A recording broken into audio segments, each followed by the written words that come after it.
안녕하세요, 남스비입니다. 네, 오늘은 특허 출원을 셀프로 절대 하면 안 되는 이유에 대해서 설명을 드려보도록 하겠습니다. 그동안 제가 셀프 특허 출원 영상을 3편이나 찍어서 올리면서 느꼈던 점이기도 하고, 근데 여러분들께서는 조금 당황스러우실 수도 있어요. 자기가 셀프 출원하라고 이렇게 영상 찍어놓고서 갑자기 셀프 출원하지 말라 라고 하면 이 사람 또라이 아니야? 라고 생각하실 수도 있는데, 셀프로 부득이한 경우에는 출원을 하실 수도 있겠지만, 웬만하면 변리사랑 만나서 상담을 해보시고 변리사한테 특허 출원을 의뢰를 하시는 것을 적극적으로 추천드린다는 의미에서 왜 셀프 출원을 하면 안 되는지에 대해서 설명을 드려보도록 하겠습니다. 각설하고 바로 첫 번째 이유로 들어가 보도록 하겠습니다. 제일 중요한 이유는 특허 명세서를 작성하는 게 생각보다 어렵습니다. 제가 찍은 영상들을 보시고 직접 따라 하려고 시도해 보신 분들이 계실 것 같아요. 그랬는데 직접 작성하실 때 충분히 쉽게 작성을 하실 수가 있었나요? 제가 열심히 설명드리기는 했지만 그 영상만으로는 여러분들께서 특허 명세서를 충분히 작성하기에 쉽지 않으셨을 거라고 생각이 됩니다. 특허 명세서를 작성하기 위해서는 일단 발명의 명칭, 배경기술, 기술 분야, 해결하고자 하는 과제 해결의 원리, 발명의 효과라든가 도면, 청구안까지 작성해야 될 내용들이 정말 많아요. 그 중에서 한 가지만 예시를 들어볼게요. 제가 설명드리지 않았던, 영상에서 말하지 않았던 내용 중에 하나가 바로 도면입니다. 도면은 우리나라 도면 같은 경우에는 그래도 좀 관대하게 받아줍니다. 예를 들면 직접 작성해서 특별한 형식이 없이 그냥 컬러로 된 도면이라든가 손으로 작성한 도면까지 그냥 다 받아줍니다. 하지만 이걸 미국 출원까지 염두에 두고 계신다면 도면을 수정을 하셔야 되고 굉장히 번거로운 작업이 발생을 하게 됩니다. 왜냐하면 미국 도면 같은 경우에는 반드시 선으로만 그리고 흑백으로만 이루어져야 됩니다. 따라서 컬러로 된 사진 같은 것을 절대 제출을 하실 수가 없어요. 그렇기 때문에 이런 도면 작성에 대한 미국 출원은 굉장히 까다로운 규정들이 있고, 비록 한국 출원에 대해서도 조금 더 미국보다는 관대하게 도면을 잘 받아주기는 하지만 이러한 작성 과정들이 여러분들께 굉장히 어려울 수가 있습니다. 그리고 또 청구항 같은 경우에도 굉장히 작성이 까다로워요. 사실 제가 청구항 작성에 대해서만 영상 한 편을 가지고 굉장히 열심히 설명을 드리긴 했지만, 제가 청구항 작성의 모든 내용을 설명드리기 어렵다라고 말씀드리는 이유 중에 하나가 뭐냐면, 쉬운 예시로서 특허청에서 심사관들이 특허 청구항을 보고 심사를 할 때 판단을 하는 기준이 있습니다. 그거를 우리는 특허청의 심사 기준이라고 부르고, 특허청 홈페이지에 가시면 누구나 다운로드 받아보실 수가 있어요. 그 심사 기준에서 특허 청구항을 심사하는데 심사관들에게 참고해라 라고 설명을 해주는 자료가 A4 용지로 30장이 됩니다. 그러면 이 심사관들은 특허 심사를 굉장히 오랫동안 열심히 했던 사람들임에도 불구하고 그런 사람들한테 특허 심사할 때 이런 점들을 주의해라 라고 설명한 게 A4 용지 30장이에요. 이런 내용들이 굉장히 많이 들어가 있는데 이런 것들을 여러분들께서 모두 다 고려를 해서 특허 출원서를, 특히 청구항을 작성하기란 굉장히 어렵습니다. 그렇기 때문에 특허 출원 명세서를 절대로 혼자서 작성해서 출원을 진행하지 말라라고 말씀을 드리고 싶습니다.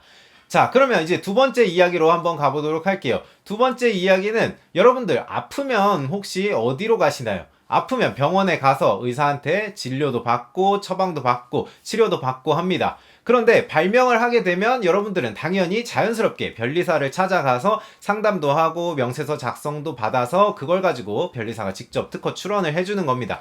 여러분들이 의사가 돼서 진료를 하지 않듯이 변리사가 직접 특허 명세서를 작성을 해서 출원을 진행해주는 것이 바로 기본이 됩니다. 반대로 여러분들이 아픈데 병원에 가지 않습니다. 실제로는 위궤양이 발생을 해서 위벽에 구멍이 뚫렸어요. 그랬는데도 여러분들은 그냥 위에 양배추즙이 좋다더라 하고서 양배추즙만 계속 먹게 됩니다. 그러면 어떻게 되죠? 나중에는 이게 위암까지 돼가지고 병원에 가도 살릴 수 없는 지경에 이르게 됩니다. 그러면 이것도 특허에서 똑같습니다. 내가 발명을 했어. 내 발명은 내가 가장 잘 알아. 라고 생각을 하시면서 특허 명세서를 직접 작성을 하고 출원을 하시죠. 그러다가 어느 순간 거절 이유가 통지가 되고 이거 왜 거절됐지? 라고 살펴보면서 거절 이유 29조 1항, 29조 2항 이런 건 뭐지? 그 다음에 42조 뭐 특허 명세서를 어떻게 작성해야 한다고 막 이런 것들에 당황을 하시다가 기다리다 보니까 갑자기 또 서류가 하나가 또 통지가 됩니다.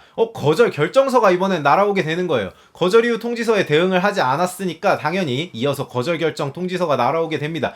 그러면 이제 이거 뭐야 완전히 거절이 된 건가 하고서 뒤늦게 변리사를 찾아가서 상담을 해보고는 하는데, 이렇게 되면 이런 사건을 받은 변리사는 굉장히 당황스럽습니다. 살릴 수 있는 방법이 아주 제한적이에요. 아픈 환자를 살리는 것도 적정한 시기가 있듯이 특허를 한번 출원을 했을 때 이 특허를 구제할 수 있는 시기도 굉장히 한정적으로 정해져 있습니다.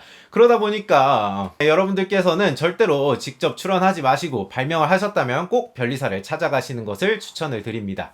자, 그리고 마지막 세 번째 이유가 되겠습니다. 세 번째는 특허 청구항을 작성을 제대로 하지 못한다면, 만약 여러분들이 특허 등록을 유효하게 받는다고 하더라도 무용지물인 권리가 돼버릴 수가 있습니다.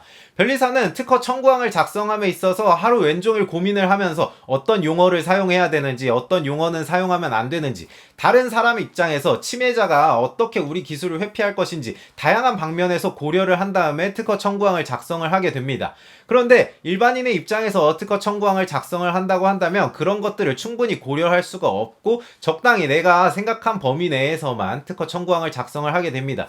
그러면 일반인이 작성한 특허 청구항과 변리사가 작성한 특허 청구항은 정말 하늘과 땅 차이가 됩니다. 이게 무슨 차이냐면, 결국 여러분들께서 특허 등록을 받았을 때 권리를 행사하는 건 바로 이 청구항에 대해서입니다. 다른 사람이 나랑 비슷한 발명을 실시를 하고 있다, 다른 사람이 내 거 카피 제품을 만들어서 판매를 하고 있다 라고 할 때 다른 사람한테 당연히 내 특허가 있으니까 당신 쓰지 마세요 라고 말을 해야 되는데, 상대방이 특허 청구항, 내가 작성한 청구항을 보더니 우리는 이렇게 실시 안 하고 있는데요, 우리 제품은 이거랑 달라요 라고 말했을 때 여러분들께서 그걸 직접적으로 판단하기도 어렵고, 왜 이게 내 청구항이 잘못되어서 왜 특허가 침해가 안 되는지에 대해서도 굉장히 억울할 수가 있단 말이죠. 나는 내 입장에서는 정말 열심히 작성해서 돈도 들여가면서 특허 출원을 했지만 다른 사람한테 권리 행사를 할 수 없는, 특허 침해를 주장할 수 없는 휴지 조각 같은 권리가 돼버릴 수가 있다는 얘기입니다. 따라서 여러분들이 특허 출원을 하실 때에는 반드시 꼭 변리사와 상담을 하시고 특허 출원을 진행을 하셔라 라고 말씀을 드리고 싶습니다. 그리고 한 가지 굉장히 중요한 거를 제가 빠뜨렸네요. 네 번째 이유가 될 수도 있을 것 같은데, 특허를 한번 출원하고 나면 그 특허 명세서를 수정하는 것은 굉장히 제한적입니다. 맨 처음 출원했던 명세서에서 벗어나지 않는 범위에서만 출원을 진행을 하실 수가 있고, 만약에 특허청 심사 과정에서 당신의 발명은 기존에 있던 내용하고 별반 다를 게 없어서 특허를 등록받을 수 없습니다 라고 했을 때 여러분들께서 수정할 내용이 필요한데, 여러분들께서 내 청구항을 조금 수정하면서 권리를 등록을 받아가고 그런 절차들이 필요한데, 이런 것들을 하기 위해선 반드시 처음 출원했던 명세서에 다양한 내용이 풍부하게 작성이 되어 있어야 합니다. 그런데 이 명세서를 나중에 수정하는 거는 굉장히 제한적입니다. 그래서 절대로 새로운 내용을 추가를 할 수가 없기 때문에 꼭 발명을 출원하는 단계에서 명세서 작성을 변리사한테 의뢰를 해서 다양하게 풍부한 내용을 많이 넣어서 출원을 하시는 것이 굉장히 중요하다라고 설명을 드릴 수 있을 것 같습니다. 네, 그러면 오늘 영상은 여기까지였고, 지금까지 재밌게 봐주셨다면 구독과 좋아요도 꼭 눌러주시고, 다음 시간에는 상표 출원을 왜 절대 셀프로 하면 안 되는지 그 이유에 대해서도 한번 알아보도록 하겠고요. 네, 그러면 지금까지 남스비였고, 다음 시간에 또 더욱 재밌고 유익한 이야기로 돌아오도록 하겠습니다. 그러면 안녕.